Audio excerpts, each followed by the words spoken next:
This is Pet Life Radio. Let's talk pets.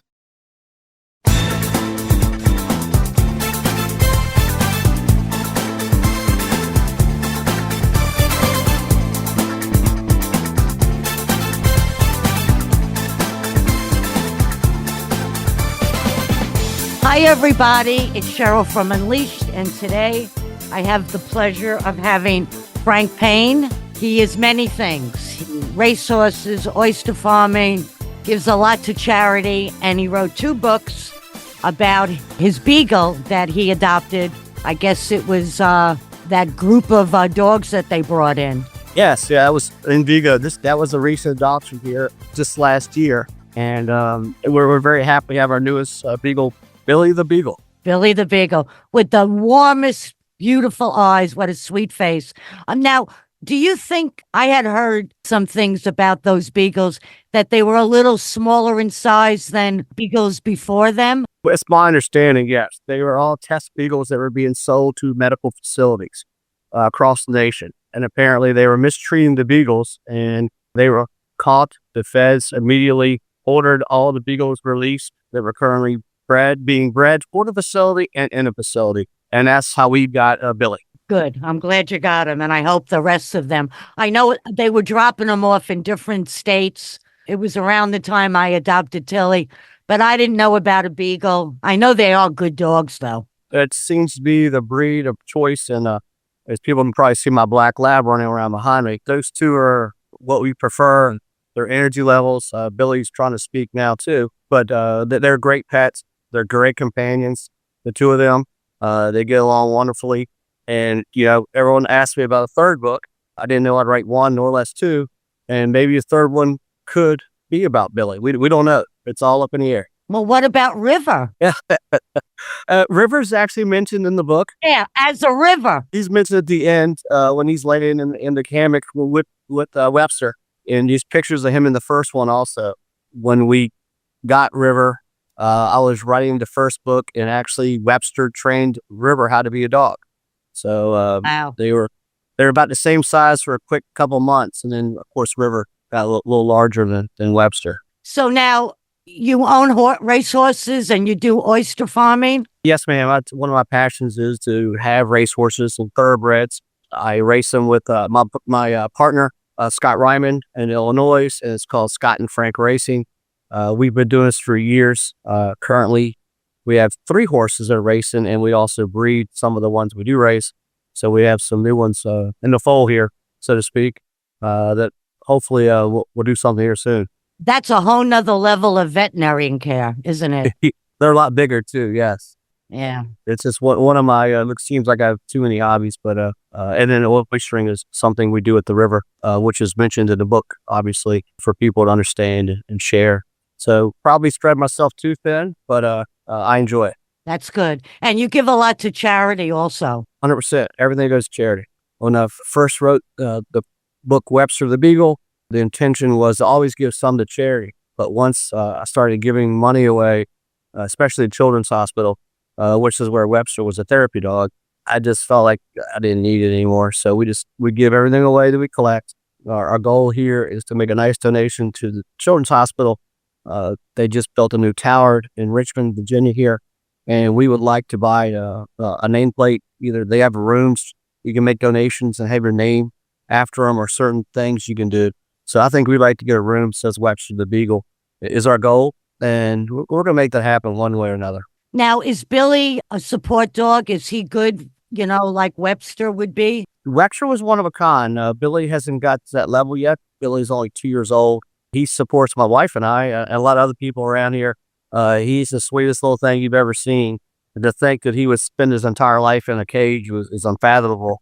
Unbelievable. Unbelievable, the cruelty. Yeah, just his energy level at the river, here, at the house, the way he is around other people, just the way he cuddles up with us at night. I mean, he's giving therapy right now, just one way or another, but not out in a situation where I take him to nursing homes, hospitals, and rehab centers, as I did Webster. Webster is one of those 1 in a billion dogs that, as I told the story, grew up as a hunting dog in a kennel, and I found him and made him a therapy dog. And I thought it was a story that was worth writing. And now we obviously have the second volume out with his adventures at the river. But the dog was just incredible. And it's all based on true story. Now, that's what made you write it. That gave you the idea. And by the way, the graphics are wonderful. Yeah, that's another good story. Obviously, if anybody that knows me, I'm not a writer. I'm a businessman. We have a successful business here in Richmond that keeps me very busy. But I was inspired by the dog,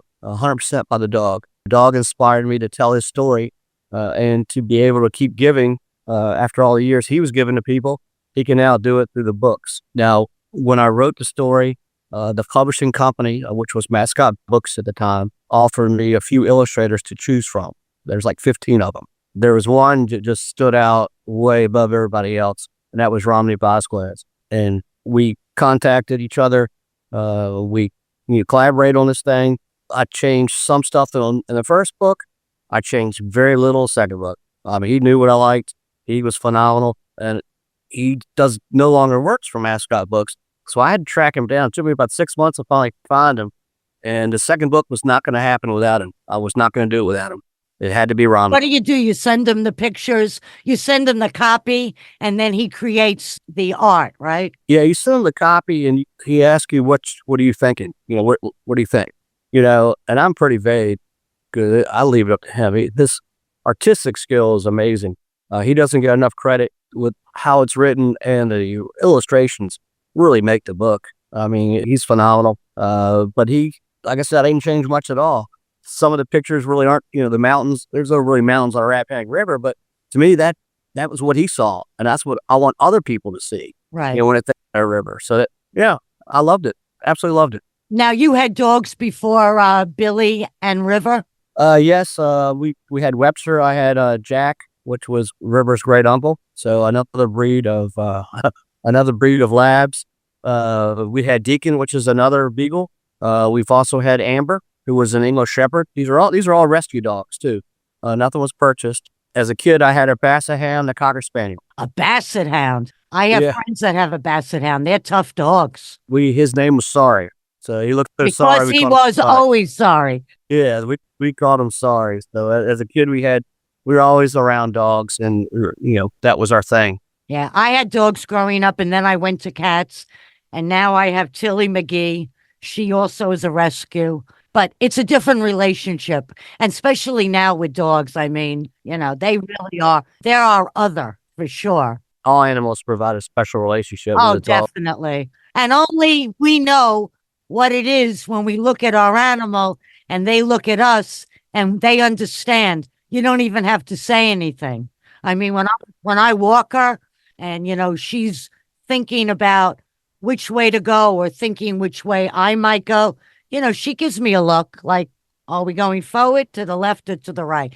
It's just amazing. It really is. But I have to tell you, besides the art and the storyline, what I really found amazing in the book was, did you know? Because what age groups were you looking to reach here? Like 10? Well, I think that expands the age group process there. The first book really was catering to basically, early kindergarten to second, third, fourth, third graders. This expands up to probably fifth grade. It gives you some fun facts. And did you know about species that live either on the Rappahannock River or in the Rappahannock River? And these are all things that I enjoy doing, which is obviously rock fishing, oystering, crabbing, and the osprey. The osprey come back every year. We built a nest for them right in front of my pier, and it's the same couple that comes back every year. And talking about pets, I can walk down to the pier and they don't move. But if somebody else walks down to the pier, they'll be all hyper and get up and move. So they've come accustomed. Yeah. They know. That's pretty awesome. They usually have 1 or 2 chicks every year and watch them grow up every year. So that's been a cool little thing for us to kind of understand more about, because I didn't know anything about osprey when we lived down there, or when we bought the house down there. And those are little fun facts I thought other people would enjoy. Oh, especially about the crabs, that they don't have to drink water. Come on. Yeah, the osprey. Yeah, they don't have to drink water. Yeah, No, I'm talking about the crabs. Yeah, well, the crabs are unique too in a lot of different ways. How they can shed their skin and molt, as they call it. How they I didn't realize they lived to be 4 or 5 years old. I thought it was only 2. And how far they can go. Apparently, I hear they're in Italy now. So every little creature has got its own thing, is interesting, and has fun facts about that I thought we could teach the kids about.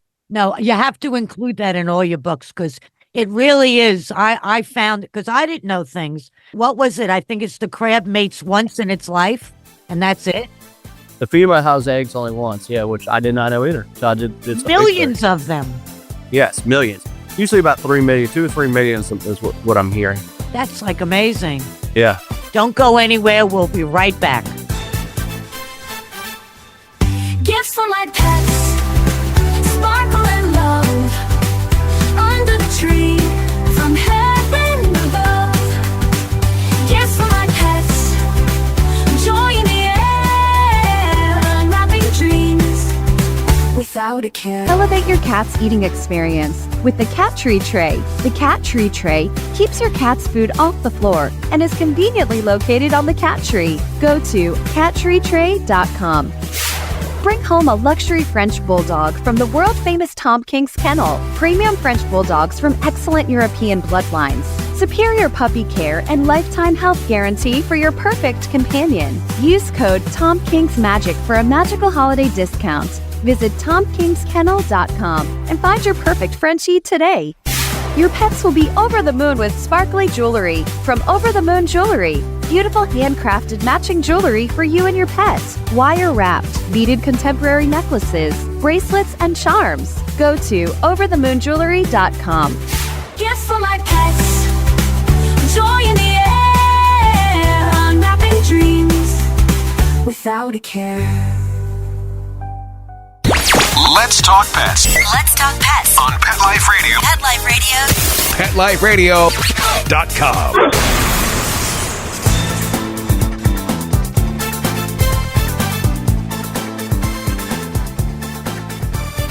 We're back, and today I have the pleasure of having Frank Payne. While we're here, tell me, maybe you will write a book about your racehorse. Does they win a Kentucky Derby? That's the deal. What the Preakness? We're in a lower level stage. That takes a whole different ball game when you get to that level. It's fun to watch on TV, but in reality, that's a tough game there. Yeah, the old saying is, how do you make $1 million in racehorsing?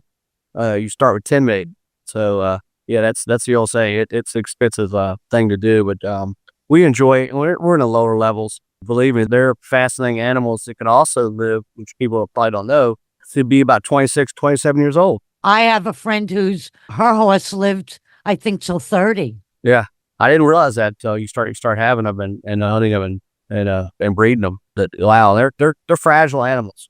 Very fragile. With all that weight on those little legs. Well, they don't see their legs. That's the problem. That's probably true. They can't see their legs, but they are playful also. They are. But where do you race them? FanDuel Racetrack is mainly up in Illinois, which used to be old Belterra. We race them up there. Just named one after myself. It's the first time I've done that. His name is Frankie P, and he will make his first race here in a couple of weeks. He'll run in Kentucky. We're not sure exactly where yet. He's Kentucky bred horse, so you try to race them where they are bred. So it's more money and more bonus money in that situation. So a lot of ours are bred in Illinois. So we race them in Illinois. The ones we bred in Kentucky that we purchased, then we race them in Kentucky too. So I would assume he'll race at Churchill Downs as the first race we'll probably look at. We're always trying to get him up to speed. He's brand new. He hasn't raced yet. So it'll be his first race here next couple of weeks. So how old is he, like 2 or 3? Yeah, he's just turned 3. Okay, because they have different races for different ages, right? Correct. And also allowances or claimings or also if they won 2 races, 1 race, never won a race. It's all different categories. Right. Well, they have very fragile legs, that's the thing. I was glad in the last couple of years there haven't been any mishaps, but, a few years ago there was a lot of problems with the racing and all the horses and the injuries and, and we need more big animal vets for sure. Yeah. Yeah, they closed Churchill Downs for a little bit, put all the fatalities there. So, I think there was another track also there was a problem with also. I think it was New York. I think it was too. Yeah, I don't Well, know. and they what they do is they think the surface. They'll redo stuff. They go above and beyond trying to figure out what's happening. They don't want that on the industry. They don't want people to know about it. So they try to do the best they can for the safety of the animals. I've seen how they breed them mechanically. Yeah, it's if you've got a big winning horse and he's won a lot of money, you make a lot more money in the breeding process. Right. And then hopefully, they have a place to retire once they don't run anymore. Yeah, it's the best 2 minutes in sports for sure. Absolutely. I'm from New York, so I've been to Belmont a number of times. That is a nice place to run for sure. And that's this weekend. So I believe they moved the track. What it's supposed to be, it's actually a little shorter of a race because I think they're redoing the track at Belmont. I think it's what Saratoga. I think or something. I can't remember, but I'm sure I thought I was right. But they're redoing that area, so this Belmont's not as long as it used to be. So it's a little shorter race than what it has been in the past. Because it was a mile. Usually it's a little over a mile. I think it's a mile and a half. I think it's the longest one. Yeah. It's usually the longest one. That's why it's the last one. Yeah, the hardest one. I wanted to ask you, how long did it take you to write these books? First one about 3 hours. Once you start writing, I kept writing. It was a story about his life. Then you go through the edits and stuff. But as far as putting it down on paper and thinking you like something, 3 hours. The second one took a lot longer because I had to think about what I wanted to write about. Then the hardest part for me was transition from 1 to 2. I had to just tell a story real quick about the first one without giving the first book away. And then coming up with something to write about in the second one. So these are all things I love. When I wrote the first one, I didn't have a marketing team at the time, didn't know what I was doing, period. So I went to James Madison University, where I'm a graduate, and talked to their marketing class and had their college seniors in marketing come up with ideas for my book. And all of them said to write a second book, every single one of them. They said the second book will help feed, again, the first book. And I didn't believe it first, but now I do. It's actually the correct thing to do. And I think they should be, for our listeners out there, if they buy one, they have to buy both because, it's almost like the Nancy Drew type thing. You want to have both because of the dog. You want it to be continuous. I've been to James Madison's house. I've been to his house and his university for 4.5 years. I love both. So. Yeah. Especially that room where he writes. It's so cluttered with books. It's absolutely beautiful. And the gardens are beautiful. Yes, it's great. And the university is phenomenal. It's done a great job. These last few years getting more and more known out there. When I was there, it was 9,500 people there. I think now we have 24,500. So the university has really grown tremendously. And we like to donate to the university. We love James Madison University. So why didn't you name one of your horses after James Madison? We did. Oh, you did? Good. We did. But they didn't they neglected our name because it's a common or proper name, whatever they came up with something. I couldn't call him James Madison. You call him J. Madison. We renamed him, and I can't remember what he came up with, but he ended up having something wrong with his air tube. So we had to, we never got a chance to race him. So his esophagus or something wasn't big enough. If we did race him, there's a chance that he would die. So we didn't want to take that chance. So we bred him, got him up to speed, and ended up giving him away as a jumper. So that's part of the business. Yeah, that's another skill, the jumping. Yes. A lot of the horses we do have, when we no longer think they can produce out there in the thoroughbred industry, we do give them away as jumpers. And they make great jumping horses. And there's people left and right to take them. So I don't think people realize how sensitive horses are. You see it all on the internet and YouTube. People rescue these horses. It's amazing. They could really be and as far as friends go, they could either be friends with a donkey or a pony.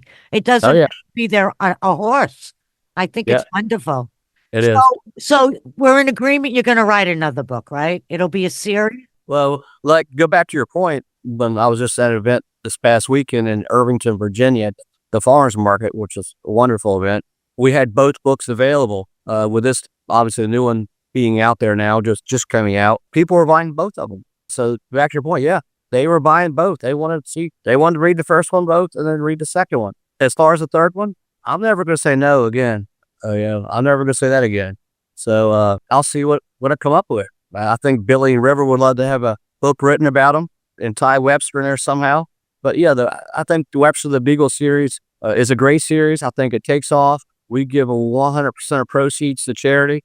We don't keep anything.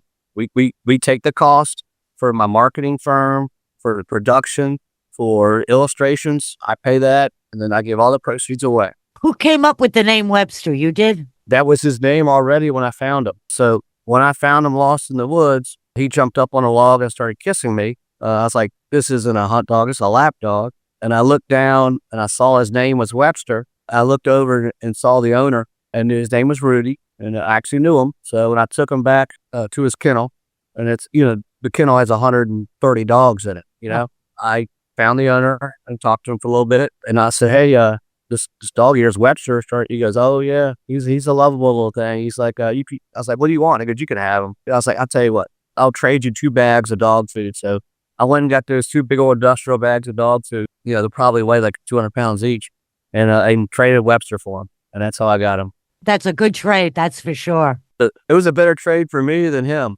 Right. I wanted to ask you, now the book could be, they could be bought on Amazon or a bookstore. Yep, Amazon has them now being pre-sold. Barnes & Noble has them. I have a great marketing firm, Xbound Publicity, who is redoing our website, which is websterthebeagle.com. I know we have a Facebook page called Webster the Beagle. My sister helps me with a lot of the marketing, so thank you, Julia. And thank you, Lori and Allison, for all their help. They've really made this a bigger event for me, where now we're trying to promote this nationally. Oh, now you're an author. Oh, award-winning author, apparently. I won a gold award. So, wonderful. Mom's Choice Award. So we won a gold with Webster the Beagle. We've got 2 5-star reviews already for the Adventures at the River, and that's from Literary Titan and readers' favorite book review. So everybody, I know you said you like the book. It's wonderful. No, it's a terrific book. I have people that, of course, I'm going to give it to them because I want to give it to children. I have some children in my life. But I wanted to ask you, when you were writing it, you have to really think and write differently than you are as an adult. You have to, come down to a child's comprehension level. Correct. And maybe that's why I'm good at it. Because you're a kid at heart. I'll tell you that I probably cried on the first one a little bit while I was writing it because it was still fresh. The second one was so much more enjoyable because we introduced so many more different animals to the fold when you start talking about, again, the oysters and rockfish and osprey and stuff. So it was 2 different books. One's more educational and one tells a story. So to me, I think they're both great. I think you do need both of them, I think. But either one will work. Again, all proceeds go to charities. So we're thankful for people for purchasing the books. Well, I appreciate you being here. I mean, I always like to help out anything animal related. We didn't talk about your oyster farming. That takes some work too, but it's not as hard as people think it is. We buy them when they're young, called spat, and we put them in cages, and they grow to be where you can farm them, and then we give them to family and friends and ourselves. Okay. So we don't sell anything. We eat them. It's nice to have her. They're delicious. I love seafood. That's considered seafood. I love seafood. Yeah, it's definitely considered seafood. So let me know when you get lobsters. Yeah, I wish if we could, I would. Believe me, if we had them down here, I would try to go after them too. Yeah. Well, I want to thank you for being here.